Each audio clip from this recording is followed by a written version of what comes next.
நாடு முழுவதும் பல குற்ற சம்பவங்கள் நடந்துக்கிட்டு தான் இருக்கு. காவல்துறையினரும் விசாரிச்சுக்கிட்டு தான் இருக்காங்க. அது மாதிரியான பல குற்ற சம்பவங்களின் தொகுப்பு தான் நிகழ்தகவு.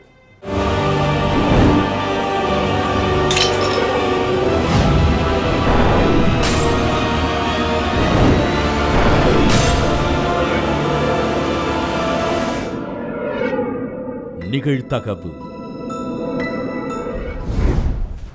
திருமணம் முடிந்த கையோடு தேனிலவுக்கு சென்ற புதுமண ஜோடி, மேகாலயாவுக்கு சென்ற கணவன் மனைவி மாயம், காடு மலைகளில் தீவிர தேடுதல் வேட்டை நடத்திய காவல்துறை, 10 நாட்களுக்கு பின் பள்ளத்தாக்கில் கிடந்த கணவனின் சடலம், அடுத்த 7 நாட்களில் தலைகீழாக மாறிய வழக்கு, நாட்டையே பரபரப்பாக்கிய பகீர் சம்பவத்தில் நடந்தது என்ன?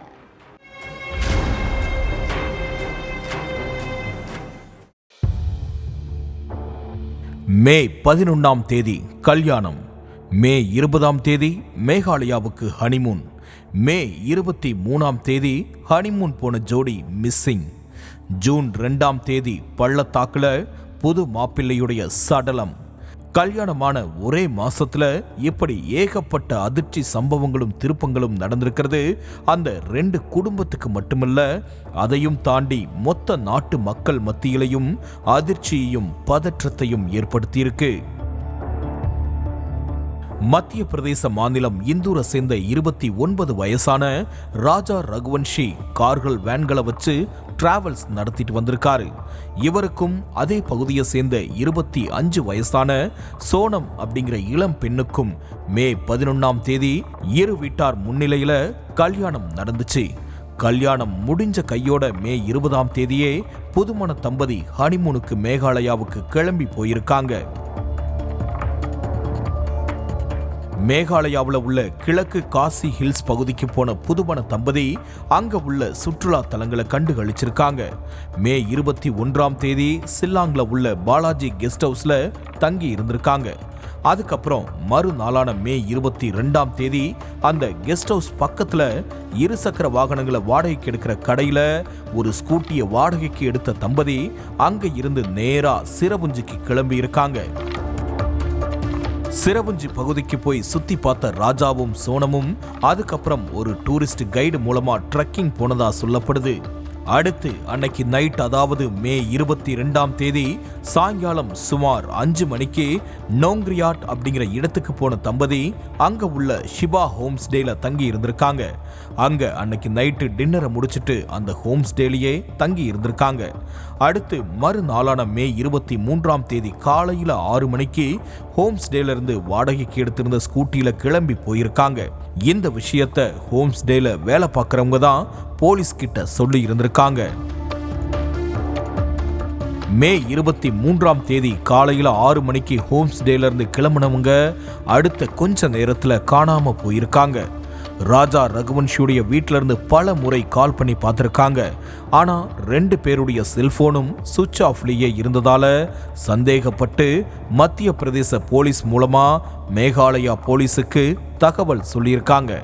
அது மட்டுமில்ல, ராஜா ரகுவன்ஷியுடைய சொந்தக்காரங்களும் சோனமுடைய உறவினர்களும் நேரா மேகாலயாவுக்கு கிளம்பி போய் போலீஸோட சேர்ந்து தேடுதல் பணியில ஈடுபட்டாங்க. இதுக்கு நடுவுல மே 24ஆம் தேதி சில்லாங்ல இருந்து சுமார் 60 கிலோமீட்டர் தொலைவுல உள்ள ஒரு இடத்துல ராஜாவும் சோனமும் வாடகைக்கு எடுத்துட்டு போன ஸ்கூட்டி கேட்பாரற்று நின்றுட்டு இருந்திருக்கு. அதை கைப்பற்றின போலீஸ்காரங்க அந்த இடத்தை சுத்தியுள்ள பகுதிகளில் தீவிரமா தேடி பார்த்தாங்க. ஆனா எங்க தேடியும் புதுமண தம்பதி கிடைக்கவே இல்லை. ராஜாவும் சோனமும் சுத்தி பார்க்க போன இடம் முழுக்க முழுக்க வனப்பகுதி. முதல்ல கொஞ்ச நேரம் டூரிஸ்ட் கைடு உதவியோட சுத்தி பார்க்க போயிருக்காங்க. ஆனா கொஞ்ச நேரத்துக்கு அப்புறம் டூரிஸ்ட் கைடு உதவி இல்லாம அவங்க 2 பேர் மட்டும் தனியா போனது விசாரணையில தெரிய வந்திருக்கு. அதனால காட்டுக்குள்ள வழி தெரியாம மாறி போயிருப்பாங்கன்னு நினைச்ச போலீஸ் பல்வேறு குழுக்களா பிரிஞ்சு தேடுதல் பணியில இறங்கினாங்க.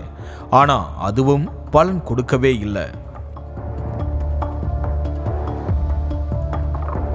மேகாலயாவில் கடந்த 1 மாசத்துக்கு முன்னாடி ஹங்கேரி நாட்டிலிருந்து வந்திருந்த ஒரு சுற்றுலா பயணியும் இதே மாதிரி தான் காணாம போயிருக்காரு. 12 நாளைக்கு அப்புறம் அந்த சுற்றுலா பயணி சடலமா மீட்கப்பட்டிருக்காரு. இது நடந்து கொஞ்ச நாள்லேயே புதுமண தம்பதியும் காணாம போனதால நகை பணத்துக்கு ஆசைப்பட்டு ஏதோ ஒரு கும்பல் தான் ராஜாவையும் சோனமையும் கடத்திட்டு போயிருப்பான்ற சந்தேகம் எழுந்திருக்கு. அதனால லோக்கல்ல உள்ள ரவுடிகளை பிடிச்சும் போலீஸ் விசாரணை நடத்தினாங்க. ஆனா அதுலயும் எந்த முன்னேற்றமும் இல்லை. எப்படிப்பட்ட பரபரப்பான சூழல்ல தான் அந்த ஏரியாவை சேர்ந்த டூரிஸ்ட் கைடு ஆல்பர்ட் பிடே அப்படிங்கிறவரு ஒரு அதிர்ச்சி தகவலை சொல்லியிருக்காரு. அதாவது ராஜாவும் சோனமும் காணாம போன மே 23ஆம் தேதி காலையில 10 மணிக்கு புதுமண தம்பதியை பார்த்ததா போலீஸ் கிட்ட சொல்லியிருக்காரு. மௌலக்கியம் அப்படிங்கிற கிராமத்துக்கு பக்கத்துல வச்சு பார்த்ததாவும் அவங்க கூட அடையாளம் தெரியாத 3 பேர் இருந்ததாவும் அந்த 3 பேரும் உள்ளூர்காரங்க இல்லைன்னு சொல்லியிருக்காரு. அது மட்டுமில்லாம அவங்க ஹிந்தி பேசினதால என்ன பேசினாங்கன்றது தனக்கு புரியலன்னு சொல்லியிருக்காரு tourist guide Albert FIDE. Tourist guide சொன்ன விஷயம் வழக்க மேலும் பரபரப்பாக்குச்சு. புதுமண தம்பதி கூட போன அந்த 3 பேர் யாரா இருக்கும்னு போலீஸ் குழம்பி போயிருந்தாங்க.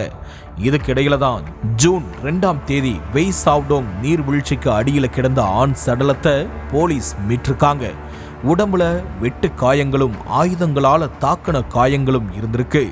அதோட யாருன்னே தெரியாத அளவுக்கு முகம் ஃபுல்லா சிதைஞ்சு இருந்திருக்கு. அப்பதான் சடலத்துடைய கையில டாட்டூ இருந்ததை கவனிச்ச போலீஸ் அந்த டாட்டூவை வச்சு துப்பு துலக்கினப்பதான் அது ராஜா ரகுவன்சியுடைய சடலம்ங்கிறது தெரிய வந்திருக்கு. சடலத்துக்கு பக்கத்திலேயே ரத்தம் படிஞ்ச கத்தியும் பெண்ணுடைய ஆடையும் ரெயின்கோட்டும் கிடந்திருக்கு. அந்த ட்ரெஸ்ஸும் ரெயின்கோட்டும் சோனமுடையதுதான் அப்படிங்கிறது அடுத்தடுத்த விசாரணையில உறுதியானது. ராஜா ரகுவன்சி இறந்து கிடக்கிறாரு. அப்போ சோனம் எங்க அப்படிங்கிறதான் போலீஸ் முன்னாடி சவாலா நின்றுட்டு இருந்த ஒரு பெரிய கேள்வி. சோனம போலீஸ் தீவிரமா தேடிட்டு இருந்தாங்க. இப்படிப்பட்ட சூழல்ல தான் ஜூன் 8ஆம் தேதி நைட்டு 8 மணிக்கு உத்தரப்பிரதேச மாநிலம் காசிப்பூர் பக்கத்துல உள்ள நந்த்கஞ்ச் காவல் நிலையத்துல சோனம் சரணடைஞ்சதாவும் தனது கணவரை கூலிப்படைய வச்சு கொன்னது நான் தான் சொல்லி ஒத்துக்கிட்டதாவும் போலீஸ் தரப்புல சொல்லப்படுது. அது மட்டுமில்லாம ராஜா ரகுவன்ஷியை கொலை பண்ணதுக்கு சோனமுக்கு உதவி பண்ண 2 பேரை மத்திய பிரதேச மாநிலம் இந்தூர்ல வச்சும் மேலும் ஒருத்தரை உத்தரப்பிரதேசத்துல வச்சும் அரெஸ்ட் பண்ணியிருக்கிறதாவும் போலீஸ் அதிகாரிகள் தெரிவிச்சிருக்காங்க. இந்த சம்பவத்துல இதுவரைக்கும் சோனம் உட்பட 4 பேரை அரெஸ்ட் பண்ணியிருக்கிறதாவும் மேலும் சிலரை தேடிட்டு இருக்கிறதாவும் அதிகாரிகள் சொல்லியிருக்காங்க.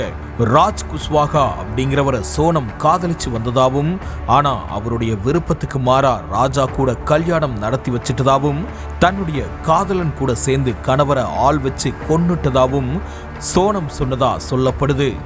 நீர்வீழ்ச்சியில குளிக்கும் போது தவறி விழுந்து இறந்த மாதிரி செட்டப் பண்றதுக்காக தான் ராஜாவுடைய சடலத்தை கொலையாளிகள் பள்ளத்தாக்குல போட்டதாவும் கூறப்படுது. இதுக்கிடையில செய்தியாளர்களை சந்திச்சு பேசின சோனமுடைய அப்பா தேவி சிங் தன் மகளுடைய விருப்பப்படிதான் இந்த கல்யாணம் நடந்தது, கண்டிப்பா என் மகள் கொலை செய்யல அப்படின்னும் ஆரம்பத்துல இருந்தே மேகாலயா போலீஸ்காரங்க வழக்க வேறு திசையில கொண்டு போனாங்கன்னும் மேகாலயாவில் உள்ள கும்பலால அசம்பாவிதம் நடந்துச்சுன்னு தெரிஞ்சா அரசுக்கு அவப்பெயர் ஆகிடும்னு நினைச்சு போலீஸ் சோனம குற்றவாளியாக்க பாக்குறாங்கன்னும் தன்னுடைய மகள் கிட்ட ஒரு வார்த்தை கூட பேசவே விட மாட்டேங்கிறாங்க அப்படின்னும் குற்றம் சாட்டியிருக்காரு. வழக்க சிபிஐக்கு மாத்தினாதான் உண்மை வெளிச்சத்துக்கு வரும்னு தெரிவிச்சிருக்காரு. ஆக மொத்தம் என்ன நடந்துச்சு ஏது நடந்துச்சுங்கிற முழு விவரத்தையும் விசாரணையுடைய முடிவுல தான் சொல்ல முடியும்னு காவல்துறை அதிகாரிகள் தெரிவிச்சிருக்காங்க. நாகர்கோவில் காசிபாணியில் பல பெண்களை வலையில் வீழ்த்திய டான்ஸ் மாஸ்டர். பெண்களுடன் தனிமையில் இருந்த வீடியோக்களை காட்டி மிரட்டி பணம் நகை பறித்த காதல் ரோமியோ. காதல் ரோமியோவுக்கு சரியான பாடம் கற்பித்தே ஆக வேண்டும் என துணிச்சலாக போலீசில் புகாரளித்த ஐடி நிறுவன பெண் ஊழியர். காதல் ரோமியோ இளம் பெண்களை தன் வலையில் வீழ்த்தியது எப்படி? டான்ஸ் மாஸ்டரால் பாதிக்கப்பட்ட பெண்கள் எத்தனை பேர்? பின்னணி என்ன?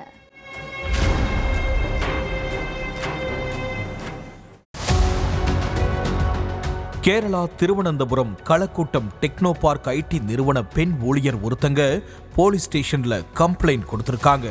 சார், இன்ஸ்டாவில் அறிமுகமான ஒருத்தன் என்னைய காதலிக்கிறதாவும் திருமணம் பண்ணிக்கிறதாவும் வாக்குறுதி கொடுத்திருந்தான்.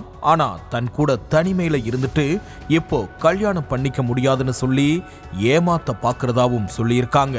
அது மட்டுமில்ல, அடிக்கடி நகை பணம் கேட்டு மிரட்டுறதாவும் கண்ணீர் வடிச்சிருக்காங்க.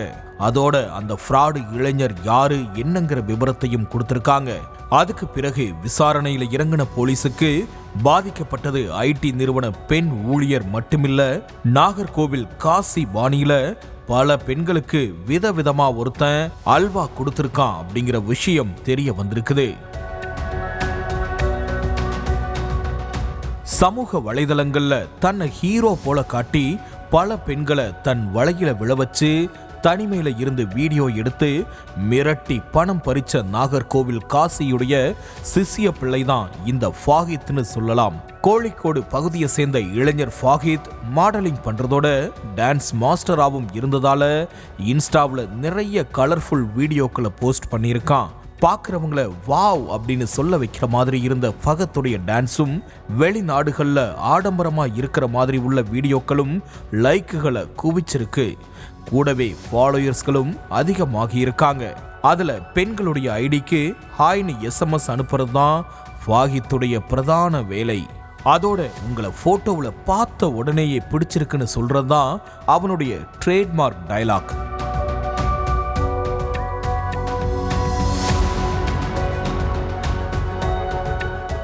ஏற்கனவே ஃபாகித்துடைய டான்ஸ்லையும் கலர்ஃபுல் வீடியோக்களையும் பார்த்து பிரமிச்சு போயிருக்கும் பெண் ஃபாலோயர்ஸ்கள் அந்த இளைஞரை SMS பண்ணதும் தலைகால் புரியாம சந்தோஷத்துக்கு போயிருக்காங்க. அந்த சந்தோஷம் தான் தங்களுடைய மொத்த சந்தோஷத்தையும் ஒழிக்க போற ஆயுதம்னு அப்போ அந்த பொண்ணுங்களுக்கு தெரியாம போயிடுச்சு. அடுத்து அந்த பெண்கள் கிட்ட அக்கறையா பேசுறது, லவ் ப்ரப்போஸ் பண்றது, கல்யாணம் பண்ணிக்கலாம்னு சொல்றது, நான் தானே கல்யாணம் பண்ணிக்க போறேன், என்னோட தனிமையில இருக்க யோசிக்கிறியா, அப்படின்னா என்னைய நம்பலையான்னு அப்பாவி மாதிரி பேசுறது, அடுத்து தனிமையில இருந்த வீடியோ எடுத்து அதை காட்டி மிரட்டியே நகை பணத்தை பறிக்கிறதுன்னு எல்லா ஃப்ராடு வேலையும் பார்த்திருக்கான். ஃபாகித்தால ஏமாந்த எந்த பெண்களுமே குடும்ப மானத்துக்கு பயந்து போய் போலீஸ்ல கம்ப்ளைண்ட் கொடுக்காம இருந்திருக்காங்க. ஆனா ஃபாகித்துக்கு பாடம் கற்பிச்சே ஆகணும்னு உறுதியா இருந்த டெக்னோ பார்க் ஐடி நிறுவன பெண் ஊழியர் ஒருத்தங்க எந்த தயக்கமும் இல்லாம போலீஸ்ல கம்ப்ளைண்ட் கொடுத்திருக்காங்க. பல பெண்களை பக்காவா ஏமாத்தின காதல் ரோமியோ ஃபாகித்த அவங்க வீட்டுக்கே போய் கைது செஞ்ச போலீஸ் அவனுடைய செல்போனை கைப்பற்றி ஆய்வு பண்ணியிருக்காங்க. அதுல ஏகப்பட்ட பெண்கள் கிட்ட ஆபாச சேட்டிங் பண்ணி இருந்ததோட பணம் கேட்டு மிரட்டின எவிடன்ஸும் இருந்திருக்கு. அது மட்டுமில்லாம பல பெண்களோட ஃபாகித் தனிமையில இருந்த வீடியோக்களும் நிர்வாண போட்டோக்களும் இருந்திருக்கு. அதுல இருக்கிற பெண்கள் எல்லாம் யாரு, எவ்வளவு பணம் நகையை இழந்தாங்கன்னு போலீஸ் விசாரணையில இறங்கியிருக்காங்க. அதே நேரம் ஐடி நிறுவன பெண் ஊழியர் மாதிரி காதல் ரோமியோ ஃபாகித்தால பாதிக்கப்பட்ட மற்ற பெண்களும் தைரியமா புகார் அளிக்க வரலாம். அந்த பெண்களுடைய விவரம் எல்லாமே பாதுகாக்கப்படும், எந்த காரணத்தை கொண்டும் வெளியிடப்படாதுன்னு சொல்லியிருக்காங்க காவல்துறையினர். அதனால பாதிக்கப்பட்ட பல பெண்கள் இன்னும் புகார் கொடுக்க வர வாய்ப்பு இருக்கிறதா சொல்லப்படுது. சமூக வலைதளங்கள்ல முன்ன பின்ன தெரியாத நபர்கள் கிட்ட தேவையில்லாம பேசுறது தேவையில்லாம பல பிரச்சனைகளுக்கு வழிவகுக்கும் அப்படிங்கிறதுக்கு இந்த சம்பவம் தான் உதாரணம். இனியாவது பெண்கள் உஷாரா இருக்கணும் அப்படிங்கிறது தான் பலருடைய அட்வைஸ். ஓயோ விடுதியில் உள்ள அறையில் இருந்து வீசிய துர்நாற்றம், கதவை திறந்து பார்த்த ஊழியர்களுக்கு அதிர்ச்சி. விடுதி அறையில் ரத்த வெள்ளத்தில் இறந்து கிடந்த பெண்ணை 17 முறை கத்தியால் குத்தி கொன்றது யார்? கொலையாளி சிக்கினானா? நடந்தது என்ன?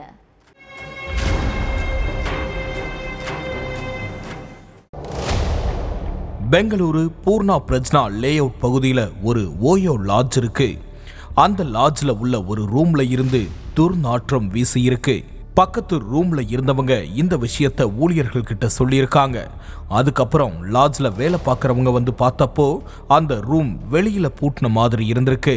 அதுக்கப்புறம் ரிசப்ஷன்ல இருந்த இன்னொரு சாவியை எடுத்துட்டு வந்து ரூமை திறந்து பார்த்தப்போ உள்ள ரத்த வெள்ளத்துல பெண் ஒருத்தங்க இறந்து கிடந்திருக்காங்க. தகவல் தெரிஞ்சு ஸ்பாட்டுக்கு வந்த போலீஸ் அந்த பெண்ணுடைய சடலத்தை போஸ்ட்மார்ட்டத்துக்கு அனுப்பி வச்சாங்க. அடுத்து அந்த பொண்ணு யாரு, அவங்கள கொலை பண்ணது யாருன்னு விசாரணையில இறங்கின போலீஸ் ரூம்ல இருந்த ஹேண்ட்பேக்கை எடுத்து செக் பண்ணி பார்த்தாங்க.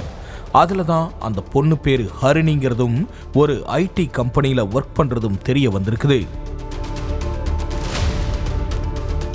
அடுத்து அந்த பெண் கூட இளைஞர் ஒருத்தர் தங்கி இருந்ததா லாட்ஜ் ஊழியர்கள் போலீஸ் கிட்ட சொல்லியிருக்காங்க.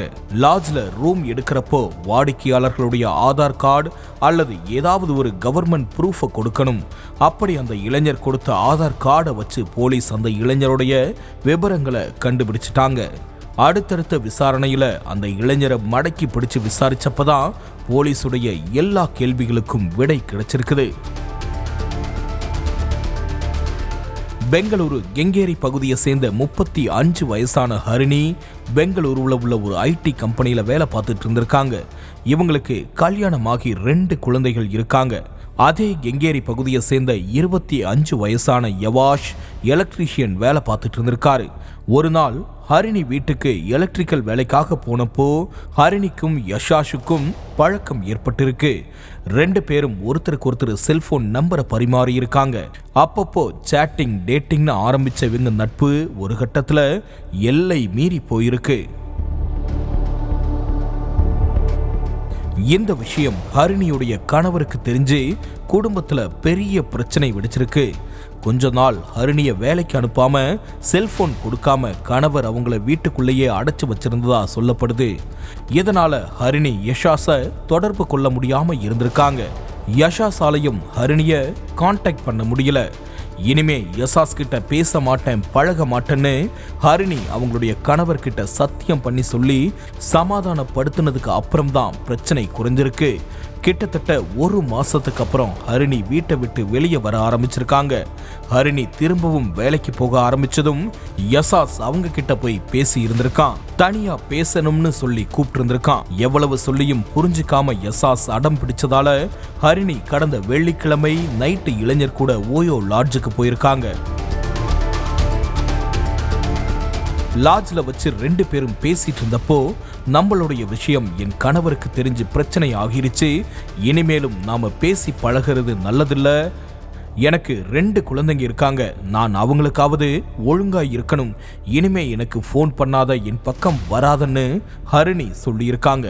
அதெல்லாம் முடியவே முடியாது. எனக்கு நீ வேணும். நீ இல்லாம என்னால இருக்கவே முடியாது. என் கூட வந்துரு, நான் உன்னை பாத்துக்கிறேன்னு கோபமா சொல்லியிருக்கான் யசாஸ். இப்படியே 2 பேருக்கும் நடுவுல வாக்குவாதமாகி இருக்கு. ஹரிணி 1 மாசத்துக்கு மேல பேசாம இருந்ததே யசாஸுக்கு ஆத்திரத்தை ஏற்படுத்தி இருக்கு. தனியா பார்க்கணும், பேசணும்னு சொன்னப்பும் ஹரிணி வரமாட்டேன்னு சொல்லி அடம் பிடிச்சிருக்காங்க. இப்படியே போனா ஹரிணி நம்மளை விட்டு போயிருவாங்கன்னு நினைச்ச யசாஸ் லாட்ஜுக்கு வர்றதுக்கு முன்னாடியே கடையில கத்தி வாங்கி மறைச்சு வச்சிருந்திருக்கான். ஹரிணி கிட்ட பேசி பார்ப்போம், நம்ம கூட வரேன்னு சொன்னா விட்டுருவோம், இல்லைன்னா ரூம்ல வச்சு கொன்னுருவோம்னு பிளான் பண்ணி தான் ரூமுக்குள்ளேயே போயிருக்கான். ஆனா ஹரிணி இனிமே பேசவே வேண்டாம், பழகவே வேண்டாம்னு சொன்னதும் யசாஸ் கோபப்பட்டு தான் மறைச்சு வச்சிருந்த கத்தியை எடுத்து ஹரிணியுடைய உடம்புல 17 முறை சரமாரியா குத்தி கொன்னுட்டு அங்க இருந்து தப்பிச்சு போயிருந்திருக்கான். வெள்ளிக்கிழமை நைட்டு நடந்த இந்த சம்பவம் 2 நாளைக்கு அப்புறம் ஞாயிற்றுக்கிழமை தான் வெளிச்சத்துக்கு வந்திருக்குது. விசாரணைக்கு அப்புறம் யசாஸ அரெஸ்ட் பண்ண போலீஸ் அவனை ஜெயிலுக்குள்ள தள்ளி கம்பி எண்ண வச்சிருக்காங்க. தகாத உறவு வாழ்க்கையவே தடம் மாத்திரும்னு சொல்றதுக்கு இந்த சம்பவம் தான் ஒரு உதாரணம். வீட்டருகே உள்ள அத்தை வீட்டிற்கு ஐஸ்கிரீம் கொடுக்க சென்ற 9 வயது சிறுமி. நீண்ட நேரமாகியும் சிறுமி வீடு திரும்பாததால் பதற்றமடைந்த பெற்றோர். அபார்ட்மெண்ட் முழுவதும் தேடி அலைந்தும் சிறுமி கிடைக்காததால் அச்சம். பூட்டிய வீட்டிற்குள் மர்மமான முறையில் கிடந்த சூட்கேஸ். சூட்கேஸுக்குள் இருந்து வழிந்த ரத்தம். உள்ளே நிர்வாணமாக கிடந்த சிறுமியின் சடலம். அப்பாவி சிறுமியை துடிக்க துடிக்க கொன்று சூட்கேஸில் அடைத்த கொடூரன் யார்? நடுங்க வைத்த கொடூர சம்பவத்தில் நடந்தது என்ன?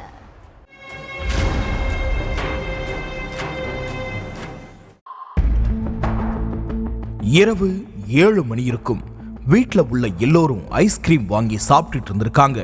ஐஸ்கிரீம் அதிகமாக இருந்ததால பக்கத்தில் உள்ள அத்தை வீட்டுக்கு போய் ஐஸ்கிரீமை கொடுக்க போயிருக்காங்க 9 வயது சிறுமி.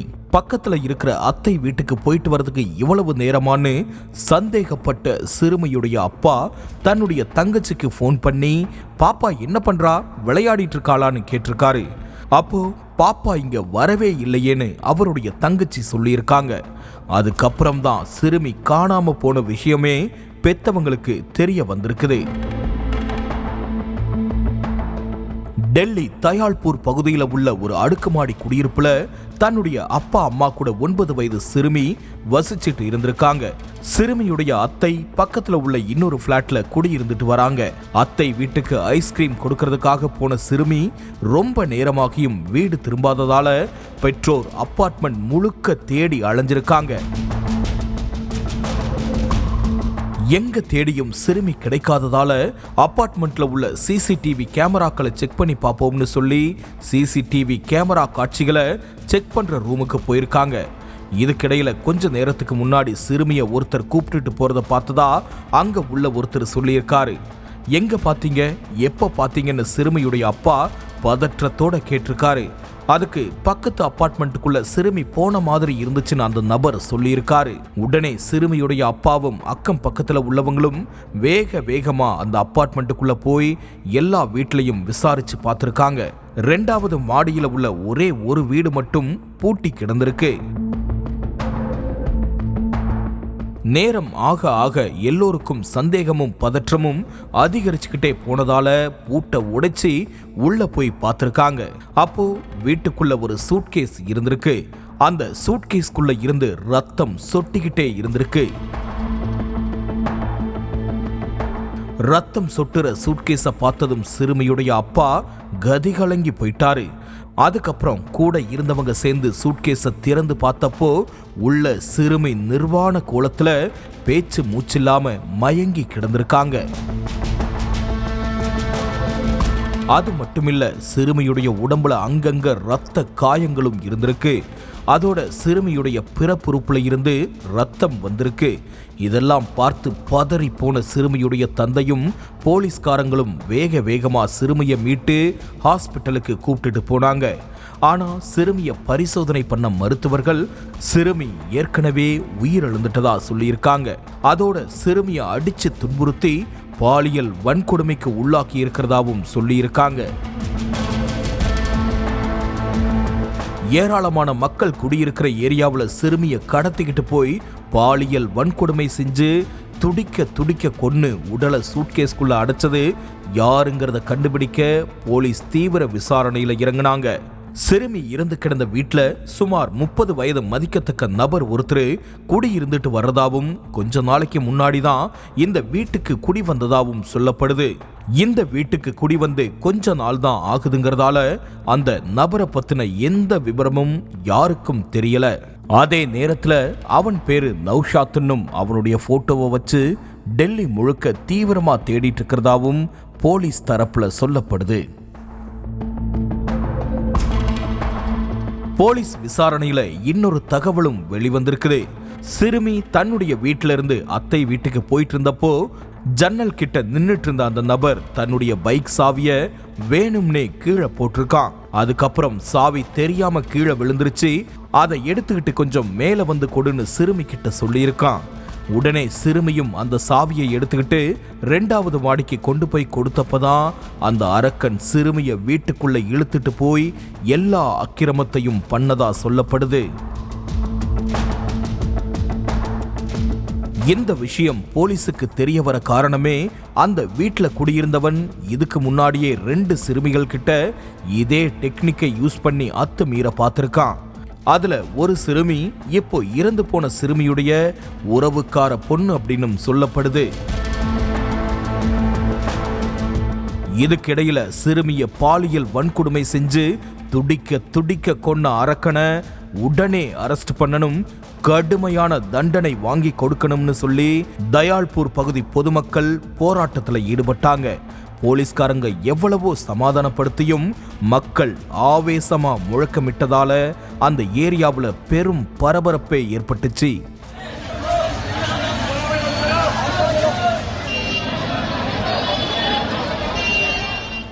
நாட்டுடைய தலைநகரிலேயே இப்படி ஒரு கொடூரமான சம்பவம் நடந்திருக்கிறது.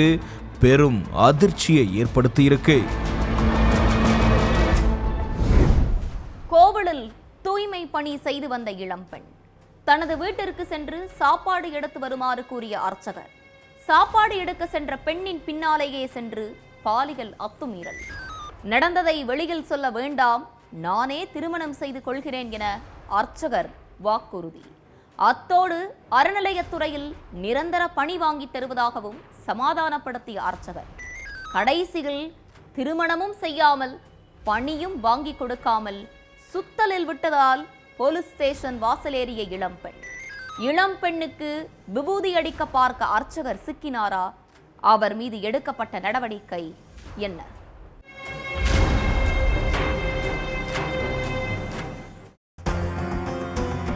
ஆம்பூர் அனைத்து மகளிர் காவல் நிலையத்துக்கு வந்த ஒரு இளம்பெண் அர்ச்சகர் ஒருத்தர் என்னைய கல்யாணம் பண்ணிக்கிறதா சொல்லி பல முறை தனிமையில இருந்து ஏமாத்திட்டதா கம்ப்ளைண்ட் கொடுத்திருக்காங்க. அதுக்கு பிறகு அந்த பொண்ணுகிட்ட போலீசார் விசாரணை நடத்தினப்பதான் பல உண்மைகள் வெளியே தெரிஞ்சிருக்கு. திருப்பத்தூர் ஆம்பூர் நகர் பகுதியில நாகநாத சுவாமி கோவில் இருக்குது. இந்த கோவில்ல 25 வயசான ஒரு இளம்பெண் தூய்மை பணி பார்த்துட்டு இருந்திருக்காங்க. அந்த பொண்ணுகிட்ட 30 வயசான கோவில் அர்ச்சகர் தியாகராஜன் இரட்டை அர்த்தத்துல பேசினதாவும் கோவிலுக்குள்ள வச்சே தகாத முறையில நடந்துகிட்டதாவும் சொல்லப்படுது. அதோட தன்னோட வீட்டுல சாப்பாடு தருவாங்க, அதை போய் வாங்கிட்டு வான்னு அந்த இளம் பெண்ணை அர்ச்சகர் அவருடைய வீட்டுக்கு அனுப்பியிருக்காரு. ஆனா அங்க வீட்டுல யாருமே இருக்க மாட்டாங்களாம். அந்த பொண்ணை கோவில்ல இருந்து அனுப்புனதும் பின்னாலேயே அர்ச்சகரும் அவங்க வீட்டுக்கு போய் கதவை லாக் பண்ணிட்டு பாலியல் அத்துமீறல்ல ஈடுபட்டிருக்காரு. உங்க வீட்டுல யாருமே இல்லைன்னு தெரிஞ்சு வேணும்னே எதுக்காக சாப்பாடு எடுத்துட்டு வர அனுப்புறீங்க? ஒரு அர்ச்சகரா இருந்துகிட்டு என்கிட்ட அத்துமீறல்ல ஈடுபடுறது தப்பு, என் அப்பா அம்மா கிட்ட சொல்றேன்னு அந்த இளம்பெண் அர்ச்சகர் கிட்ட சொல்லியிருக்காங்க. அதுக்கு உன்னைய நான் கண்டிப்பா மேரேஜ் பண்ணிக்கிறேன், அது வரைக்கும் கொஞ்சம் பொறுமையா இரு, உன்னை கைவிட மாட்டேன்னு சொல்லியிருக்காரு. அர்ச்சகருடைய வார்த்தையை நம்பின இளம் பெண்ணை அடிக்கடி தன்னுடைய வீட்டுக்கு சாப்பாடு எடுத்துட்டு வர சொல்லி அனுப்பி பாலியல் சீண்டல்ல ஈடுபட்டிருக்காரு அர்ச்சகர் தியாகராஜன். அதோட அறநிலையத்துறையில நிரந்தரமா வேலை வாங்கி தரன்னு வாக்குறுதி கொடுத்திருக்காரு. தன்னை கல்யாணம் பண்ணிப்பாரு, வேலையும் வாங்கி கொடுத்துருவாருன்னு கனவுல இருந்திருக்காங்க அந்த இளம்பெண்.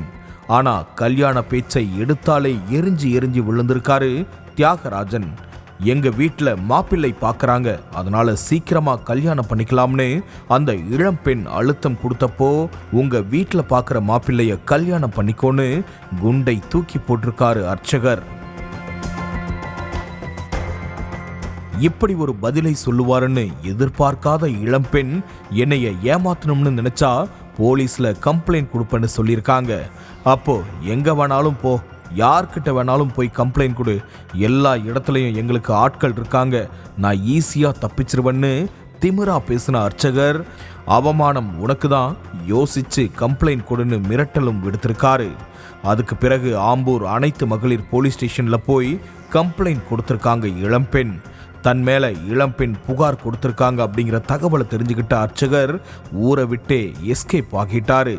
ஆனா தீவிர தேடுதல் வேட்டையில இறங்கின போலீசார் தலைமறைவா இருந்த அர்ச்சகர் தியாகராஜனை புதுச்சேரியில போய் அலேக்கா தூக்கிட்டு வந்து விசாரிச்சிட்டு இருக்காங்க. ஒவ்வொரு குற்றங்களின் முடிவும் சட்டத்தின் கையில். விசாரணை தொடரும். பார்க்கலாம் அடுத்த நிகழ்தகவல்.